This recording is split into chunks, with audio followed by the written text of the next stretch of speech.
اکثر لینے دینے اور کام کا وعدہ کر کے بھول جاتا ہوں. بہرحال لینا تو نہیں بھولتے ہوں گے، دینا ضرور بھول جاتے ہوں گے.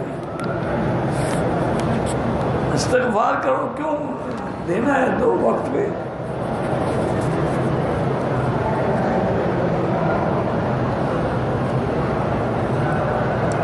جگانے کے لیے آخری سورۃ الکہف کی آیتیں جو ہیں، ان الذین آمنوا وعملوا الصالحات کانت لہم جنات الفردوس نزلا.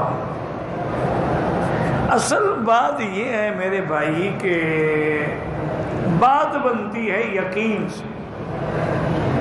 یقین نہ ہو پھر سارے وظیفے پڑھتے رہو، فائدہ بھی نہیں. ایک کشتی میں کچھ لوگ جا رہے تھے کہ ایک آواز آئی کہ بھائی میں اس بندے کو وظیفہ بتلاؤں گا جو اس کی ساری دنیاوی کام جو ہیں بگڑے ہوئے بن جائیں گے، لیکن شرط یہ ہے کہ وہ مجھے 10,000 دینار دے. کشتی والوں کے بات پتہ نہیں تھے یعنی سب خاموش ہیں. ایک نے آواز دی، نے کہا کہ وظیفہ مجھے بتلاؤ، میں 10,000 دینار دیتا ہوں، آؤ لے جاؤ مجھ سے. اس نے کہا مجھے دینے آئے نا دریا میں ڈال دو، مجھے پہنچ جائیں گے. اس نے وہ 10,000 دینار جو تھے، 10,000 دینار سونے کا ہوتا تھا، درہم چاندی کا ہوتا تھا، اس نے دریا میں ڈال. لوگوں نے کہا پاگل ہو گیا. انہوں نے کہا بس پاگل ہو گیا کچھ ہو گیا، مجھے اس کی بات پہ یقین ہے. اللہ کی شان ہے. کچھ دیر کے بعد طوفان میں کشتی ٹوٹ گئی. کوئی کہیں گیا، کوئی کہیں گیا، کوئی ڈوب گیا، کوئی مر گیا، کوئی پتہ نہیں. یہ ایک تختے پہ آیا اور تختہ تیرتا تیرتا اس نے اس کو وہ آیت بتلا دی. انہوں نے کہا بس یہ تم پڑھا کرو، یہی ہے وَمَن يَتَّقِ اللَّهَ يَجْعَلْ لَهُ مَخْرَجًا وَيَرْزُقْهُ مِنْ حَيْثُ لَا يَحْتَسِبُ وَمَن يَتَوَكَّلْ عَلَى اللَّهِ فَهُوَ حَسْبُهُ إِنَّ اللَّهَ بَالِغُ أَمْرِهِ قَدْ جَعَلَ اللَّهُ لِكُلِّ شَيْءٍ قَدْرًا. بس یہ پڑھا کہ وہ پڑھتا رہا اور پھٹا اس کا جو تھا وہ کنارے پہ لگ گیا. اب تھوڑی دور چلا، دیکھا تو ایک محل ہے. وہ تو حیران ہو گیا کہ یہ بادشاہ کا محل یہاں دریا کے کنارے، جب کوئی آبادی بھی نہیں ہے. انہوں نے کہا چلو جا کے پتہ تو کرتے ہیں. اندر گیا تو دیکھا کہ ایک انتہائی خوبصورت عورت شہزادیوں کی طرح شہزادی کے لباس پہنے ہوئے بیٹھی ہے، لیکن بڑی پریشان ہے. انہوں نے سلام کیا. انہوں نے کہا بی بی کیوں پریشان؟ انہوں نے کہا کیا کروں، میرے اوپر ایک جن عاشق ہو گیا. وہ بدبخت جو ہے نہ تو مجھے چھوڑتا ہے، نہ محل سے باہر جانے دیتا ہے، اور وہ جب چاہتا ہے آ جاتا ہے، میں اس کو روک بھی نہیں سکتی. ایک بات ہے کہ میرے ساتھ وہ جماع تو نہیں کرتا لیکن باقی سب کچھ کرتا ہے. ابھی اسی اثنا میں یہ باتیں ہو رہی تھی کہ یکدم اندھیرا چھا گیا. تو اس لڑکی نے جلدی جلدی سے کہا، وہ جن آ رہا ہے. اور نے کہا مت کرو، آنے دو.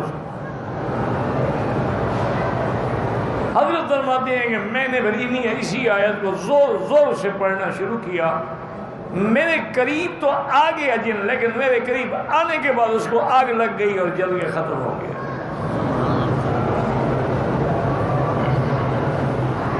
میں نے اس لڑکی سے کہا، میں نے کہا دیکھو اب تو تسلی ہو گئی، تیرے سامنے جل کے مر گیا ہے. اچھا اب مجھے، انہوں نے کہا مجھے کہاں اجازت ہے، میرے ساتھ نکاح کر لو، یہ میرا گھر ہے، میرا محل ہے، سب کچھ ہے. میں تو ڈر کے مارے اپنی نہیں نکرانیوں کو، ان لوگوں کو نہیں بلاتی، یہاں کے اپنا کیا حشر نکلاؤں. تو اس کی شادی بھی ہو گئی. بات کیا تھی کہ 10,000 دینار سمندر میں ڈال دو.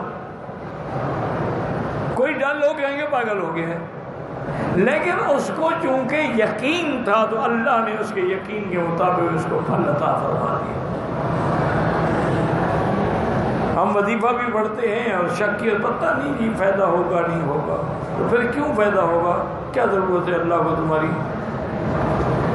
قرآن پڑھنے بھی قرآن ہے، اللہ کا کلام ہے، فائدہ ہوگا کہ نہیں ہوگا یہ کیا معنی ہوا؟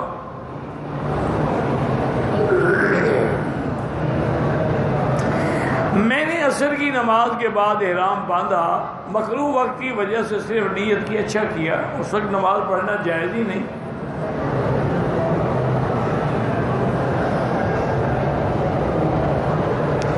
ہم جمعہ کے 2 فرض پڑھنے کے بعد 4 رکعت سنت پڑھ کے پھر 2 رکعت بھی پڑھتے ہیں، وہی ٹھیک کرتے ہیں، کیونکہ ابو یوسف رحمۃ اللہ علیہ تو 6 رکعت ہی موقع ہے۔ بہرحال میرا بھائی یہ عبادت ہے، جو فرائض ہیں واجب، لیکن جتنی بھی کرو اتنی کم ہے۔ اللہ نے پیدا ہی ہمیں عبادت کے لیے کیا۔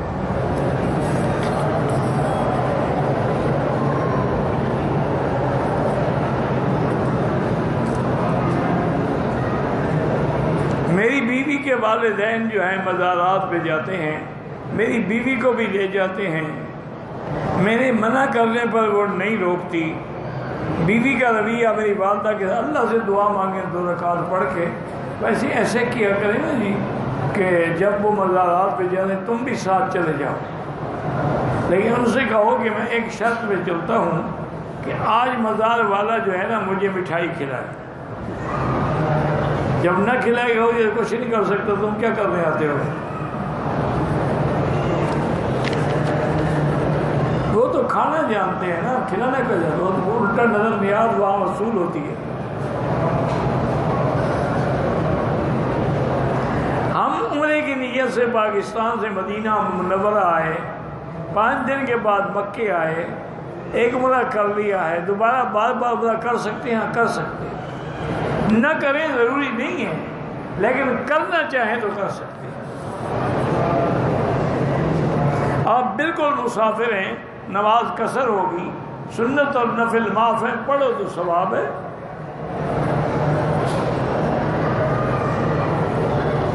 میرا بھائی یہ تو مسلم میں بھی، بخاری میں بھی، ترمذی شریف میں بھی کوئی کتاب الصیام روزے والا باب کھول لیں، اسی میں آپ کو یہ حدیث مل جائے گی، صوموا لرؤیتکم وافطروا لرؤیتکم۔